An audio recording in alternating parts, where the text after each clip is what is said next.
की जाए तो हमें तो अपशिष्ट भी मिलेगा ना। फिर जैसा हम करेंगे रिजल्ट भी वैसा ही रहेगा। तो इससे अगर हम लगातार अपशिष्ट जल का ही सेवन करते हैं तो क्या होगा, कई सारी बीमारियां हो जाएगी ना। अरे हो जाएगी ना,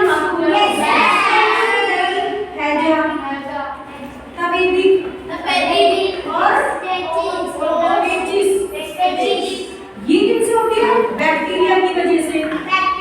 बैक्टीरिया और इससे होते हैं प्रोटोजोआ। बैक्टीरिया किससे होती है, प्रोटोजोआ।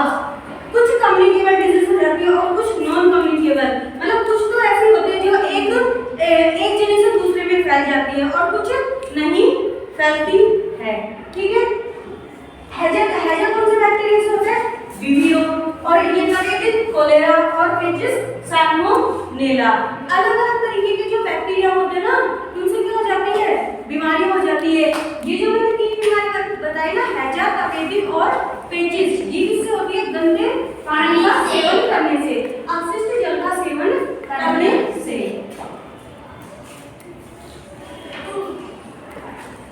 उसके बाद बताया वाहिक मल। मल का मतलब क्या होता है, अपशिष्ट का मतलब गंदा, जिसमें डस्ट पार्टिकल हो, जो क्या हो, प्रदूषक हो, पॉल्यूटेंट हो, उसमें जो कि बहुत गंदा हो, जो हमारे किसी भी काम का ना हो, वो क्या हो गया, अपशिष्ट। वाहिक मल का मतलब अपशिष्ट, वाहिक का मतलब जैसे कि अलग अलग जगह से जो क्या आता है, पानी आता है, गंदा पानी आता है, अस्पतालों से, घरों से, सड़कों से, आसपास की जगह से, इनसे अलग अलग प्रकार के वाटर होते हैं, तो उनका कलर भी क्या होता है, अलग अलग होता है। अगर हम उसमें डस्ट पार्टिकल को रिमूव कर दें तो हम अपशिष्ट पदार्थ को, जैसे कि गंदा पानी में अपशिष्ट पदार्थ को हटाएंगे ना हमने, तो क्या हो गया, वो पानी साफ हो गया, स्वच्छ हो गया, जो हमारे काम का भी है। ठीक है, तो ये क्या होता है, वाहिक मल। इसके अंदर कुछ क्या होता है, अकार्बनिक अशुद्धियां और कार्बनिक अशुद्धियां और पोषक तत्व, न्यूट्रिएंट्स एलिमेंट, पोषक तत्व और ऑर्गेनिज्म और माइक्रो ऑर्गेनिज्म। सबसे पहले अकार्बनिक क्या होते हैं, जैसे कि यूरिया, यूरिन, फल तथा सब्जी के छिलके, जैविक अपशिष्ट पदार्थ जो कुछ टाइम के बाद गल सड़ के इसमें कन्वर्ट करते हैं मिट्टी में, डीकंपोजर का जो क्या करते हैं, काम करते हैं। इनके एग्जांपल्स मैंने बताए, जैसे कि यूरिया, यूरिन, जैविक पदार्थ ये हो गए। कार्बन में कौन से होंगे, नाइट्रेट, फॉस्फेट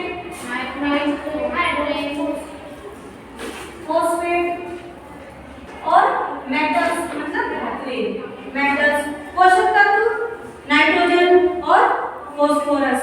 और ऑर्गेनिज्म वाले कौन बताए थे, वो ऑर्गेनिज्म जो क्या करते हैं, गंदे पानी की वजह से बीमारियां पैदा करते हैं, जैसे कि हैजा, टाइफाइड और पेचिस।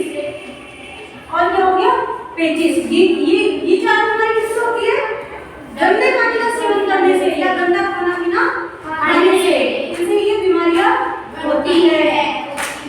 इसका वो बताए ना तीन बैक्टीरिया के नाम, कोलेरा, विवियो और साल्मोनेला।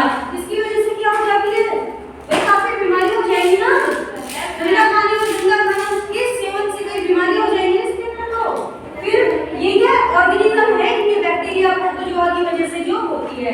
फिर उसके बाद माइक्रो ऑर्गेनिज्म, माइक्रो का मतलब स्मॉल, सूक्ष्म, जिन्हें हम सिर्फ माइक्रोस्कोप में देख सकते हैं, जिन्हें हम कैसे नहीं देख सकते, सिंपल अपनी आईज से नहीं देख सकते, जिन्हें हम सूक्ष्मदर्शी की सहायता से क्या करते हैं, देखते हैं, जो क्या करते हैं, काफी बीमारियां पैदा करते हैं।